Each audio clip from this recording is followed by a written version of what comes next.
संदर्भातली गडबड समोर यायला नको म्हणून निवडणूक आयोगानं सीसीटीव्ही फुटेज नकार दिल्याचा आरोप आदित्य ठाकरे यांनी केलाय। या विरोधात कोर्टात जाणार असल्याचं सुद्धा ठाकरेंनी म्हटलंय। तर शिवसेना खासदार रवींद्र वायकर यांनी ईव्हीएम छेडछाडीचे आरोप फेटाळून लावलेले आहेत। ईव्हीएमशी छेडछाड करण्याचा प्रश्नच येत नाही, तिथे हजारो पोलीस उपस्थित होते, एकटा वायकर काय करेल असा सवाल करत हा विरोधकांचा रडीचा डाव असल्याचं वायकर यांनी म्हटलंय। तर आपण पाहतोय निकालासंदर्भातली गडबड समोर यायला नको म्हणून निवडणूक आयोगानं सीसीटीव्ही फुटेज देण्यास नकार दिल्याचा आरोप आदित्य ठाकरे यांनी केलाय।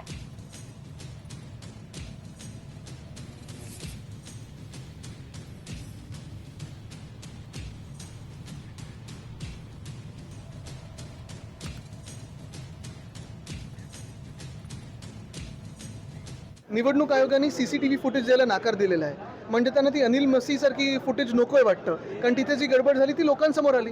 दुसरी गोष्ट म्हणजे जे मिंदे गँगमधले तिथे फोन घेऊन उभे होते, आज तर पेपरमध्ये पण आले की त्यांच्या फोनवर ॲप होतं ईव्हीएम उघडण्याचं। ह्या सगळ्या गोष्टी समोर आल्यानंतर देखील जर त्यांना शपथ दिली, जे मिंदे गँगचे उमेदवार आहेत त्यांना शपथ दिली, तर मला वाटतं या देशात लोकशाहीचा खून झालाय। आमचं हेच ऑब्जेक्शन राहील की अशा चीटर लोकांना तुम्ही शपथ देऊच कशी शकता, हे एक मोठा प्रश्न आहे उपस्थित होणार, आणि आम्ही त्याच्यात कोर्टात पण चाललोय। तिथे हजारो पोलीस, 20 कॅन्डिडेटचे सर्व उमेदवार म्हणजे त्यांचे प्रतिनिधी हे 20च्या 20 कॅन्डिडेट आतमध्ये, आणि रवींद्र वायकर जाऊन काहीतरी वेगळं करू शकतो।